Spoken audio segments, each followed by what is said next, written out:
welcome. Today I wanted to go over kind of my process when we work together one-on-one, combining the types of testing that I use alongside with the transformation coaching, which is going to include things like psychosomatics, trauma work, belief work, and nervous system regulation.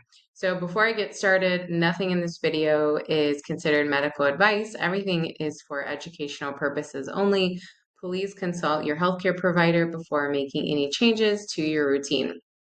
So on your screen, you will see the bioenergetic scan that I run. If you have never done one, it gives you the most answers. As you can see, we test for all of the different organs and systems, and you're able to see not only where the stress is and how stressed everything is, but you can click on these and get a little bit more information about how that organ works or what this actually means. But of course, we're going to go into all of that when we go through the console. So with bioenergetics, it's amazing at prioritizing what your body is significantly stressed by and why. And this is just the first part when we look at all the organs and systems, but then we also have energetic sensitivities, the most low nutrient imbalances, 3 to 4 in each category, the most stressful toxins, which is going to include all of these different types of toxicants and pathogens. The specifics are not on the scan that you get back, but we do test the specifics. And then also hormonal imbalances, as well as create a personalized remedy protocol that's going to go over all of the different priorities and where the areas of stress are for your body. Now, I also like to combine this with an HTMA test, which looks like this. So I just cut off the name right here, but it's going to show the entire mineral system as well as some of the most stressful heavy metals. And then we're also going to look at mineral ratios, which can give clues to individualized parts of the body like blood sugar and immune function, adrenal function, thyroid function, etc. So looking at where the stress is on the scan, we're not going to go over everything and all of the different types of testing that I use, but I just wanted to show how helpful it is to kind of get this full picture, because then we're going to be able to chip away at that, not just with supplements and lifestyle changes, but also with things like psychosomatics and nervous system regulation and trauma work and neuroscience and brain retraining techniques and all that fun stuff. So top complaints for her is very heavy periods, brain fog, and we were kind of surprised at first not to see the urogenital system on here. She does have aches and pains. She's in college, so there is definitely a lot of HPA axis stress, which you can see. This is like the body's stress response, which that in itself can affect periods and cycles, just because the hypothalamus is the kickstart of the stress response. And if we are in a chronic state of stress, the body's like, we don't need to produce babies right now. Some of the sex hormones get put on the back burner. We also have the governing vessel resonating, which is part of that nervous system circle. This basically represents, in traditional Chinese medicine, the energy meridian between the brain and the organs. So this is going to include like the vagus nerves, which that can affect digestive health, because this is basically that gut-brain axis. So we've got a lot of stress our body is perceiving, physical, mental, emotional, or just perceived stress, internal stress, external stress. Internal stress would be like an infection. External stress would be like a relationship breakup or something like that. And so brain perceiving stress, sending messages back down to the gut, or vice versa. We might have stress in the gut, maybe from alcohol use, medications, generally not eating well, processed foods, etc. And that, again, because the gut brain axis is bidirectional, that stress in the intestines is going to send the messages up the vagus nerves into the brain as well. However, she has a lot of stress in these organs, joints, liver, and spleen. And she is experiencing some inflammation and a little bit of joint pain. So that kind of made sense for her. The liver, we talked about alcohol use. She is in college, and of course, she's, socially drinking, but not to a point where I would consider it a big enough problem to be the only factor in why the liver is stressed. And then we have the spleen. The spleen is part of the immune system. The spleen helps to recycle our red blood cells. Basically, it will take a iron from like a damaged or old red blood cell, and it's going to replace it on a new red blood cell coming from the bone marrow. It's also kind of like a hub for fighting off infections. So we're like, okay, what is such a big stressor for the spleen? And when we look at the toxins that came up, something really big that stands out as well, let's just start from the beginning. So, bacteria, we've got some gut bacteria right here. Actinomyces can also be from the larger category, actinomycetes, which could be potential water damage from mold, and she is living in dorms, so that's always a factor. We do have a lot of different types of molds that are resonating, penicillium, mucor, and mycotoxins. So not fully ruling that out, probably considering mold as a factor for some of the symptoms. A lot of molds, especially certain mycotoxins, can be very estrogenic. So that could potentially be a really big stressor for the cycle because it can mimic estrogen in the body, meaning we might be having symptoms of estrogen dominance, which would make sense when we're having really, really difficult periods and PMS and we're just out for the count. But then I want to come back to this heavy metal. So lead is resonating, and I'm sure everyone is familiar with lead. Well, lead can replace iron in the body, as well as another mineral, calcium. So the biggest thing with heavy metals is they can cause a lot of oxidative stress, but they can also, through the process of what's called ionic mimicry, get inside of cells and steal a receptor site for that mineral. And then, because all of our enzymatic functioning relies on minerals and nutrients, that enzyme might not be functioning very well. So, if we've got lead in places where we need iron, guess what organ that might affect? You guessed it, the spleen. Metals never break down or degrade, so they can also be accumulating in areas like the spleen, but definitely can be accumulating in areas like the liver. And if you guys remembered anything from like Aaron Brockovich and Flint, Michigan, lead was being leached into the water and causing all sorts of immune disorders and cancers in people. And lead also can really affect the brain, so the cognitive nervous system, brain health, which that could potentially be related to hypothalamus and maybe even the governing vessel. So lead can potentially be a big factor, but we don't just want to go in and chelate lead out. Rubidium is another heavy metal that came up that could also be affecting some of these organs, but I just wanted to focus on lead because if we look at the HTMA, we do see a pretty significant amount of lead. I know this doesn't look like a lot of lead, but any amount of lead coming out in the hair basically can be very significant because lead typically is not like free floating around the body. It's very, very toxic. Lead, cadmium, arsenic are probably some of the most toxic substances on Earth. And so this is very significant. And we won't go through the entire HTMA, but again, lead can disrupt calcium and iron.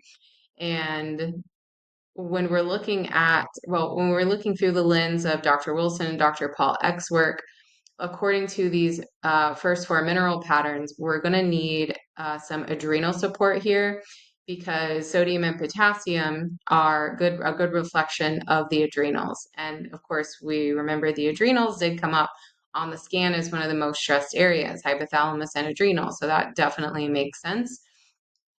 This could be in the form of B vitamins, which when we look at biores, we do see folic acid coming up, which is essential for energy production and methylation, breaking down homocysteine in the body, which can be really inflammatory.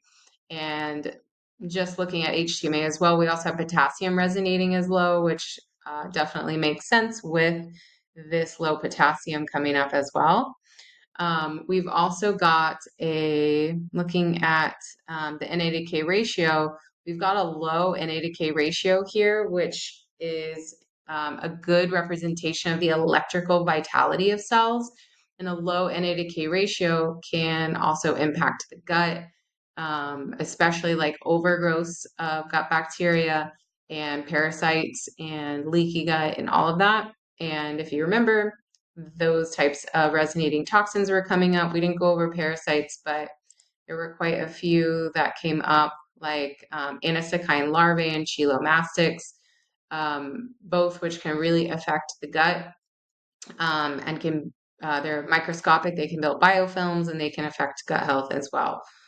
Then looking at some of the hormones, again, surprising, we don't see any of the sex hormones on here like estrogen, progesterone, testosterone, but we do see low aldosterone, low vasopressin, which can really affect our hydration status and the levels of regulating um, sodium and even, sodium, blood flow, blood pressure.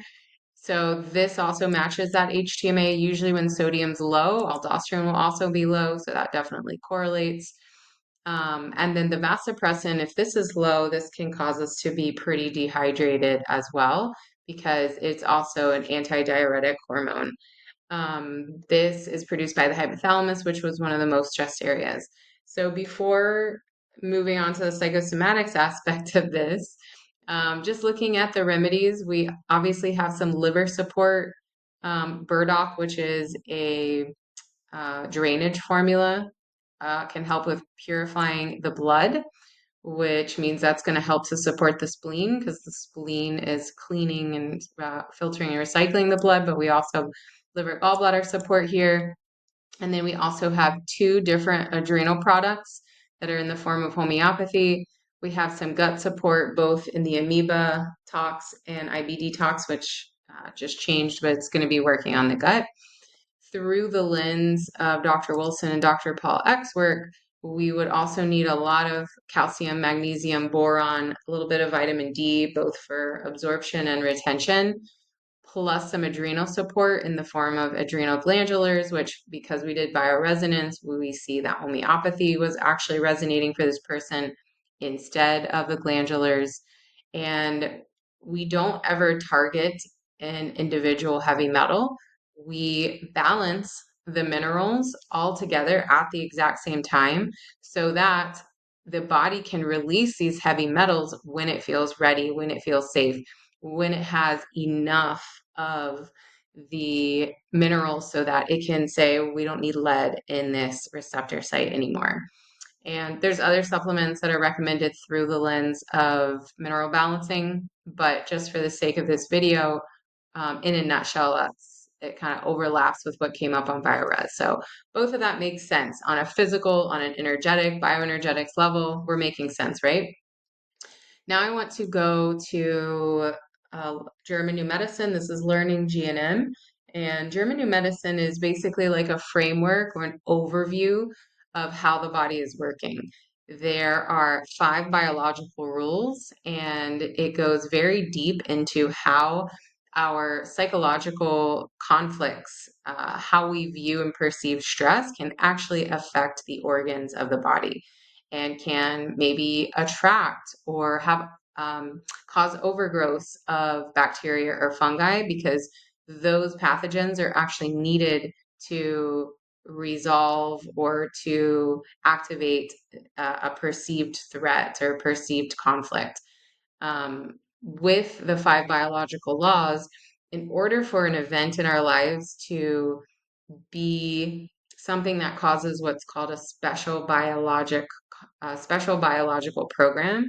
Basically, an event that happens in our lives that we perceive something to be highly acute, to be isolating, and to be unexpected. And if it meets those 3 criteria, it's going to cause changes in the body and the brain. The psyche is going to perceive a threat. The brain is going to say, uh-oh, in order to survive this threat, we need changes to this organ or these tissues or these types of cells.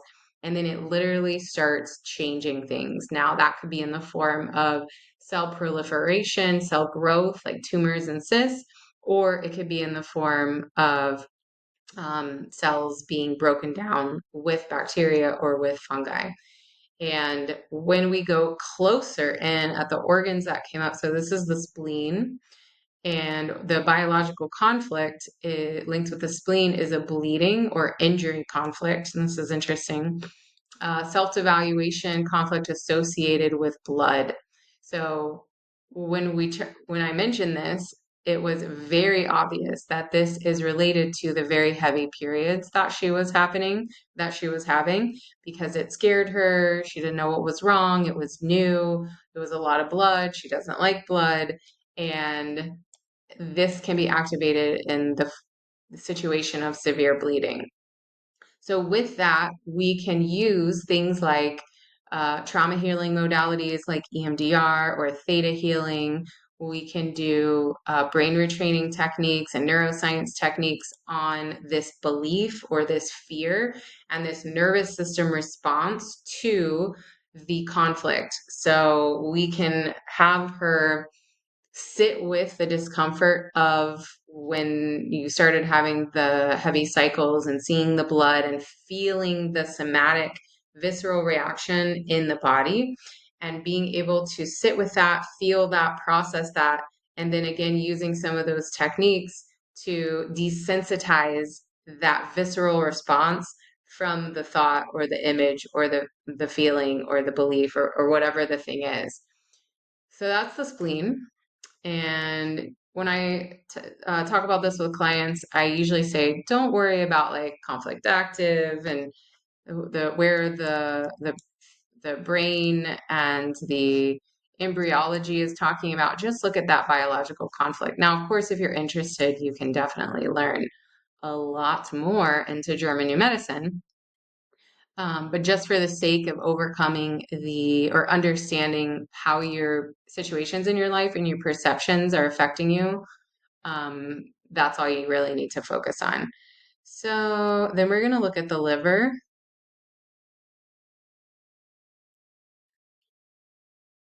And we don't know which one this is, obviously. So I'm just going to click on fatty, because this one is very, very common. And this is the one that we looked at that made the most sense. So with the liver, the biological conflict is a starvation conflict. Now, starvation conflict can mean fear of not being able to eat, literally, like I've lost my job and I won't have enough money to eat, or I've been put on this diet and I really want to eat, but I'm not supposed to. Or it could mean I've developed this chronic illness and now I'm afraid to eat because I have allergic reactions to so many things.